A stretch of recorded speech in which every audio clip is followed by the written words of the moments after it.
Hello everyone, welcome to star education YouTube channel.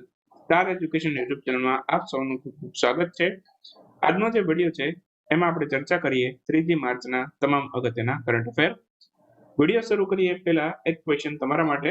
પ્રશ્ન એવો છે કે હાલમાં જ નાસા દ્વારા અલ્ટ્રાસેટ નામનો સેટેલાઇટ છે આ લોન્ચ કરવાની જાહેરાત કરવામાં આવેલી છે. આ સેટેલાઇટ છે એ 2026 સુધીમાં લોન્ચ થશે. તમારે ખાલી એટલું કહેવાનું છે કે આ સેટેલાઇટ છે બરાબર એ કયા દેશનું સૌથી પહેલું ટેલિસ્કોપ મિશન છે. બરાબર, ઓપ્શન પણ તમને આપેલા છે, તમારે આન્સર લખવાનો છે કોમેન્ટ બોક્સમાં. શરૂ કરીએ આજનો વિડીયો. સૌથી પહેલો ક્વેશ્ચન, હાલમાં જ નીચેનામાંથી કયા સંગઠન દ્વારા પીસ પ્રોજેક્ટ હેઠળ છે યુક્રેનને $2.5 બિલિયન અમેરિકી ડોલર છે એનું અનુદાન આપવાની જાહેરાત કરવામાં આવેલી છે. ટોટલી $2.5 બિલિયન ડોલરની રકમ છે બરાબર આ વર્લ્ડ બેંક આપશે યુક્રેનને. બરાબર, તો વર્લ્ડ બેંક કોને આપવાનું છે આ રકમ આખી? તો કે યુક્રેનને. ક્લિયર? તો હાલમાં જ છે આ પીસ પ્રોજેક્ટની ચર્ચા કરવામાં આવેલી છે. પીસ પ્રોજેક્ટ છે બરાબર હાલમાં ચર્ચામાં રહેલો છે. પીસ પ્રોજેક્ટ છે અહીં તમને એનું પૂરું નામ પૂછી શકે જીપીએસસી ની પરીક્ષામાં. Public expenditures for administrative capacity endurance. બરાબર, જે યુદ્ધ દરમિયાન જે ફંડ આમાં આપવામાં આવે છે એ યુદ્ધ પબ્લિક માટે આ આખું ફંડ છે બરાબર યુદ્ધના સમયગાળામાં યુક્રેન માટે આપવામાં આવેલું છે. $2.5 બિલિયન ડોલરની રકમ છે. યુક્રેનના નાગરિકો માટે આ રકમ છે એ સ્પેન્ડ કરવામાં આવશે યુક્રેનનું જે બજેટ છે એના અંતર્ગત. બરાબર, તો યુક્રેન એના નાગરિકો માટે આ રકમ વાપરશે. ક્લિયર? હવે બાકી વાત કરું તો આજે રશિયા યુક્રેનનું યુદ્ધ થયું છે બરાબર એ દરમિયાન ભારતે યુક્રેનની અંદર જે ભારતના નાગરિકો ફસાયેલા હતા એ માટે એક ઓપરેશન શરૂ કર્યું હતું. આ ઓપરેશનનું નામ પણ તમને પૂછી શકે છે. તો ઓપરેશન ગંગા હેઠળ છે આપણે ભારતીય નાગરિકોને યુક્રેનમાં ફસાયેલા જે ભારતીય નાગરિકો હતા એને ભારતમાં પરત લાવ્યા હતા. તો કયા ઓપરેશન હેઠળ છે ભારતીય નાગરિકોને યુક્રેનમાંથી ભારતમાં પરત લાવવામાં આવેલા હતા? તો કે ઓપરેશન ગંગા હેઠળ. ક્લિયર? અને એક હમણાં જ તુર્કીની અંદર ભૂકંપ આવેલો તો એ માટે પણ આપણી ભારત સરકારે એક ઓપરેશન કર્યું, એનું નામ છે ઓપરેશન દોસ્ત. તો એક બચાવ દળની ટીમ મોકલી આ ઓપરેશન દોસ્ત હેઠળ અને ભૂકંપની અંદર જે લોકો ઈજા પામ્યા એની મદદ માટે આ ટીમ મોકલવામાં આવેલી હતી. બરાબર, તો એ માટે જે ઓપરેશન કરવામાં આવેલું એનું નામ છે ઓપરેશન દોસ્ત. ક્લિયર? તો આ બધા અમુક અગત્યના પોઈન્ટ હોય છે, અવારનવાર રિવાઇઝ કરતા રહીએ એટલે આપણને યાદ રહેતા રહે. હાલમાં જ રાષ્ટ્રીય જન ઔષધિ સપ્તાહની ઉજવણી ક્યારે કરવામાં આવેલી હતી? રાષ્ટ્રીય જન ઔષધિ સપ્તાહ 1 માર્ચથી લઈને 7 માર્ચ સુધી હોય છે અને આનો જે અંતિમ દિવસ હોય છે 7 માર્ચ. બરાબર, આ 7 માર્ચના દિવસને આપણે ઉજવીએ છીએ રાષ્ટ્રીય જન ઔષધિ દિવસ તરીકે. ક્લિયર? તો ઓપ્શન એ અહીંયા આપણો આન્સર થશે. હાલમાં જ રાષ્ટ્રીય જન ઔષધિ સપ્તાહની ઉજવણી 1 માર્ચથી લઈ અને 7 માર્ચ દરમિયાન કરવામાં આવેલી. અંતિમ દિવસ 7 માર્ચને આપણે જન ઔષધિ દિવસ તરીકે ઉજવીએ છીએ. આ વખતે 5મી વખત આપણે જન ઔષધિ દિવસની ઉજવણી કરવાના છીએ અને આ વખતની આની થીમ શું છે? થીમ છે જન ઔષધિ સસ્તી બી અચ્છી બી. ક્લિયર? તો આ એની આ વખતની થીમ છે. 7મી માર્ચે પાછું એકવાર આપણે રિવિઝન કરી લેશું એટલે વાંધો ના આવે. વિશ્વ વન્યજીવ દિવસ ક્યારે ઉજવાય છે? વિશ્વ વન્યજીવ દિવસ આજે 3 માર્ચે હોય છે વિશ્વ વન્યજીવ દિવસ. ઓપ્શન એ આપણો આન્સર થશે. 3 માર્ચે વિશ્વ વન્યજીવ દિવસની ઉજવણી કરવામાં આવે છે. અંગ્રેજીમાં પણ નામ યાદ રાખી લેવાનું, ક્યારેક વન્યજીવ દિવસ ન આપે અને અંગ્રેજીમાં નામ આપી દે વર્લ્ડ વાઇલ્ડ લાઇફ ડે. બરાબર, તો ધ્યાન રાખવાનું વર્લ્ડ વાઇલ્ડ લાઇફ ડે પણ ક્યારે હોય? તો કે 3 માર્ચે. બરાબર, સંયુક્ત રાષ્ટ્રની જનરલ એસેમ્બલી છે ત્યાં થાઈલેન્ડ દ્વારા 2013માં વિશ્વ વન્યજીવ દિવસની ઉજવણી માટેનો પ્રસ્તાવ રજૂ થયેલો હતો. બરાબર, અને 2023 માટેની આની થીમ શું છે? થીમ છે partnership four wild life conservation. Partnership four wild life conservation આ એની 2023 માટેની થીમ છે. ક્લિયર? વર્લ્ડ હિયરિંગ ડે ક્યારે ઉજવાય? વર્લ્ડ હિયરિંગ ડે પણ 3 માર્ચે હોય છે. ઓપ્શન એ અગેન આપણો આન્સર છે. 3 માર્ચે વર્લ્ડ હિયરિંગ ડે ની પણ ઉજવણી કરવામાં આવે છે. આની થીમ શું છે? Ear and hearing care for all let's. Clear? તો આની થીમ છે અને 2007માં આ આપણે સૌથી પહેલી વખત ઉજવેલો. WHO 2007માં એક વખત આની સૌ પહેલી વખત છે ઉજવણી કરી હતી પણ વૈશ્વિક સ્તર ઉપર છે આની ઉજવણીની શરૂઆત થઈ 2016. બરાબર, તો ગ્લોબલી આપણે વર્લ્ડ હિયરિંગ ડે છે 2016 થી ઉજવતા આવ્યા છીએ. એ પહેલા 2007 સૌથી પહેલી વખત WHO આની ઉજવણી કરેલી હતી. WHO જેની સ્થાપના 7 એપ્રિલ 1948 થયેલી. એના અધ્યક્ષ મહાનિર્દેશક કોણ છે તો કે ટેડ્રોસ આધાનમ.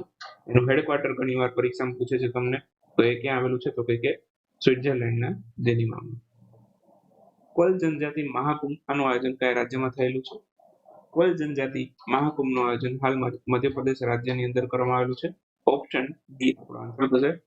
મધ્યપ્રદેશ રાજ્યમાં કઈ જગ્યાએ તો કે સતના નામનો જિલ્લો છે મધ્યપ્રદેશ રાજ્યની અંદર, તો ત્યાં આનું આયોજન કરવામાં આવેલું છે. તો કોલ જનજાતિ મહાકુંભ મધ્યપ્રદેશના સતના જિલ્લાની અંદર આનું આયોજન થયું છે.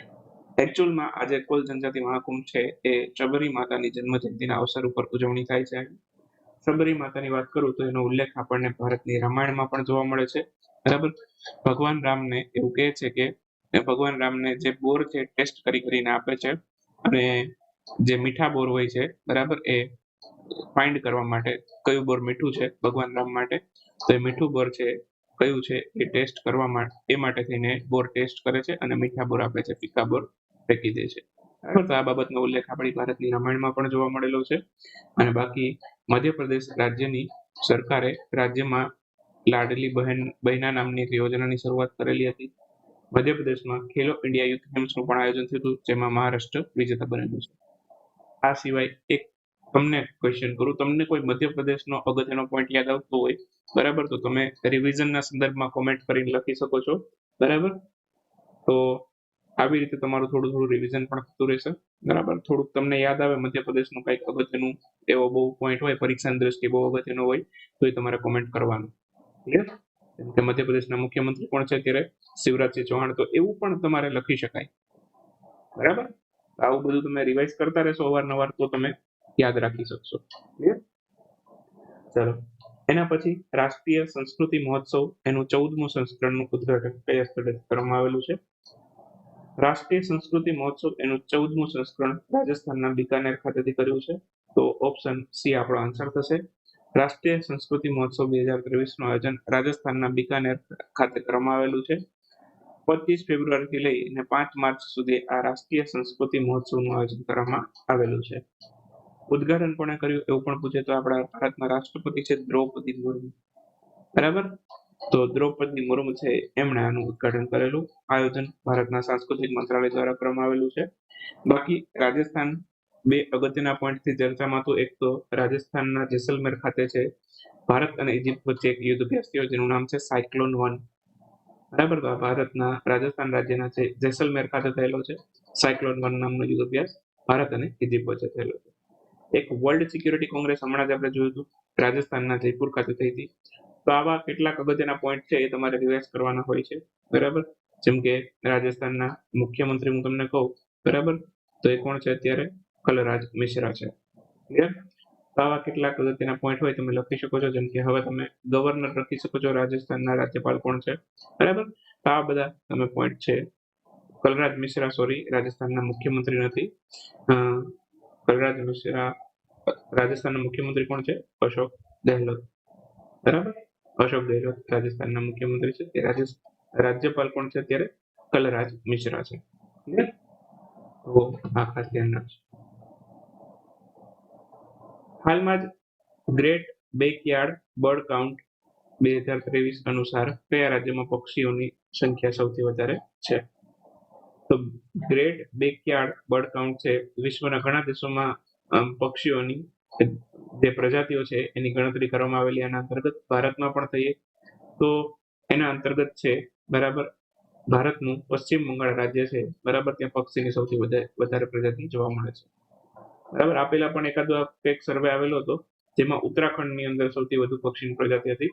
પણ આ ગ્રેટ બેકયાર્ડ બર્ડ કાઉન્ટ છે એના અંતર્ગત પશ્ચિમ બંગાળ રાજ્ય છે. બરાબર, ત્યાં પક્ષીની સૌથી વધારે પ્રજાતિ જોવા મળેલી છે. બરાબર, તો ઓપ્શન ડી આપણો આન્સર થશે. તો હાલમાં જ પક્ષીઓની સૌથી વધુ પ્રજાતિ આ બર્ડ કાઉન્ટ હેઠળ છે પશ્ચિમ બંગાળ રાજ્યમાં જોવા મળેલી છે. કુલ 489 પક્ષીઓની પ્રજાતિ છે પશ્ચિમ બંગાળમાં જોવા મળી છે. બીજા ક્રમ ઉપર ઉત્તરાખંડ છે આ રિપોર્ટ પ્રમાણે. ઉત્તરાખંડમાં કુલ 426 પક્ષીની પ્રજાતિ જોવા મળી છે અને ત્રીજા ક્રમ પર અરુણાચલ પ્રદેશ છે, ત્યાં 407 પક્ષીઓની પ્રજાતિ જોવા મળી છે. તો આટલું આમાંથી યાદ રાખવાનું થાય. વાત કરી લઈએ હવે ક્વિક ન્યૂઝની. ક્વિક ન્યૂઝમાં સૌથી પહેલો ક્વેશ્ચન આજના વિડીયોમાં, હાલમાં જ કોને ડાયરેક્ટર જનરલ ક્વોલિટી એશ્યોરન્સ તરીકે નિયુક્ત કરવામાં આવેલા છે? તો ડાયરેક્ટર જનરલ ક્વોલિટી એશ્યોરન્સ તરીકે નિયુક્ત કરવામાં આવેલા છે lieutenant general RS અધીન. RS અધીન, REEN spelling એવું થાય છે, રીન. બરાબર. હાલમાં જ ભારતનો સૌપ્રથમ ઇન્ડિયા મ્યુનિસિપલ બોન્ડ ઇન્ડેક્સ એ કોના દ્વારા લોન્ચ કરવામાં આવેલો છે? ઇન્ડિયા મ્યુનિસિપલ બોન્ડ ઇન્ડેક્સ છે હાલમાં જ નેશનલ સ્ટોક એક્સચેન્જ છે એમણે લોન્ચ કર્યો છે. આન્સર આવશે નેશનલ સ્ટોક એક્સચેન્જ. જેમ નિફ્ટીના ઇન્ડેક્સ છે, સેન્સેક્સના ઇન્ડેક્સ છે, બરાબર, તો એવી જ રીતે મ્યુનિસિપલ બોન્ડનો પણ એક નવો ઇન્ડેક્સ છે હાલમાં જ નેશનલ સ્ટોક એક્સચેન્જ દ્વારા કરવામાં આવ્યો છે લોન્ચ. હાલમાં જ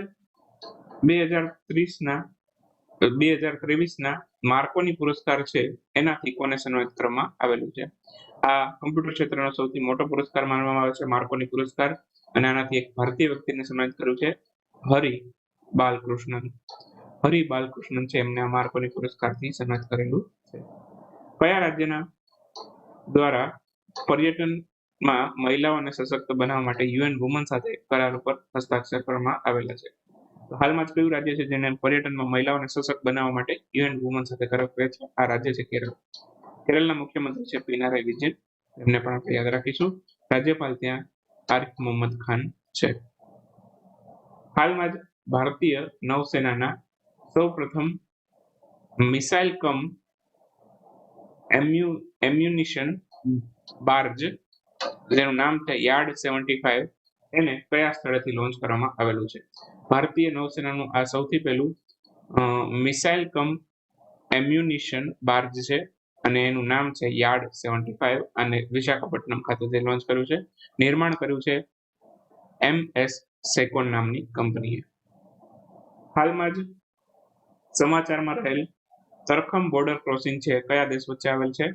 તરખમ બોર્ડર ક્રોસિંગ વચ્ચે ફાયરિંગ થયેલી હતી, ત્યારથી આ બોર્ડર છે એને સીલ કરી દેવાઈ હતી, પણ હવે આ બોર્ડર છે ખોલી દેવામાં આવેલી છે. તો આ અફઘાનિસ્તાન અને પાકિસ્તાન વચ્ચેની બોર્ડર છે. હવે બંને દેશો વચ્ચે ફરી વેપાર થવાની શક્યતા છે. રિજનલ કોમ્પ્રિહેન્સિવ ઇકોનોમિક પાર્ટનરશિપ એને હાલમાં કયા દેશે રેટિફાઈ કર્યું અથવા તો એમાં જોડાયું છે? તો રેટિફાઈ કર્યું મીન્સ કે એની અંદર જોઈન થયું, જોડાયું, અધિકારિક રીતે ઓફિશિયલી રીતે જોડાઈ ગયું છે આની અંદર. તો રિજનલ કોમ્પ્રિહેન્સિવ ઇકોનોમિક પાર્ટનરશિપ છે જેને RCEP કહેવાય છે. તો RCEP છે, બરાબર, એને ભારતે છે રિજેક્ટ કરી નાખ્યું હતું, ભારત એની અંદર જોડાયેલું નહોતું, બરાબર. તો હાલમાં જ ફિલિપાઇન્સ છે આની અંદર જોડાઈ ગયું છે. આન્સર આવશે ફિલિપાઇન્સ. દેવીસિંહ શેખાવતનું નિધન થયું છે. તેઓ ભારતના ભૂતપૂર્વ રાષ્ટ્રપતિ છે, એના પતિ હતા.